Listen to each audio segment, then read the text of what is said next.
Bismillah. Assalamualaikum warahmatullahi wabarakatuh. Halo anak-anak. Hari ini kita akan belajar tentang sebuah peristiwa penting dalam sejarah Indonesia, yaitu tentang PKI, singkatan dari Partai Komunis Indonesia. Kita belajar ini bukan untuk meniru, tapi supaya kita tahu sejarah bangsa dan bisa mengambil pelajaran yang berharga dari masa lalu. Jadi begini ceritanya. Setelah Indonesia merdeka pada tahun 1945, banyak kelompok dan partai politik muncul di Indonesia. Salah satunya adalah PKI, Partai Komunis Indonesia. Awalnya partai ini berdiri pada tahun 1914, tapi waktu itu belum besar. Setelah Indonesia merdeka, PKI muncul lagi dan mulai berkembang pesat. Namun, anak-anak, ideologi yang dibawa PKI berbeda dengan dasar negara kita, yaitu Pancasila. PKI menganut paham komunisme yang tidak percaya kepada Tuhan dan menganggap semua orang harus sama tanpa perbedaan.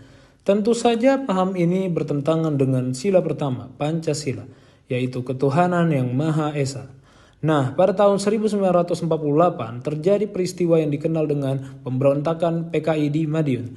PKI mencoba merebut kekuasaan dari pemerintahan Indonesia. Banyak rakyat dan tokoh yang menjadi korban, termasuk para ulama dan pejuang yang setia pada NKRI. Untung saja pemerintah berhasil mengatasi pemberontakan itu. Tapi cerita belum berakhir, anak-anak.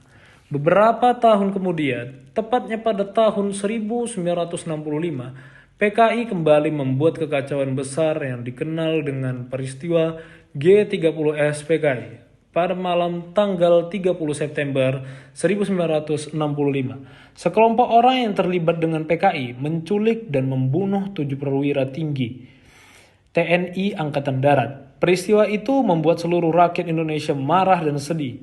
Setelah itu, pemerintah bertindak tegas untuk membubarkan PKI dan melarang ideologi komunisme di Indonesia. Dari peristiwa ini, kita bisa belajar bahwa setiap bangsa harus berhati-hati terhadap paham yang bertentangan dengan Pancasila. Kita juga harus selalu menjaga persatuan dan keimanan kepada Tuhan yang Maha Esa agar Indonesia tetap aman dan damai. Jadi anak-anak, ingat ya, kita harus mencintai tanah air kita, menghormati para pahlawan, dan selalu berpegang pada Pancasila sebagai dasar negara. Dengan begitu, kita bisa menjadi generasi yang kuat, beriman, dan cinta perdamaian. Baik, sekian saja video ini saya buat. Bagi teman-teman yang mungkin belum paham akan video itu, mohon di komen di YouTube ini dan tinggalkan jejak subscribe dan bunyikan loncengnya. Oke, sekian video ini saya sampaikan. Syukron, jazakumullahu khairan.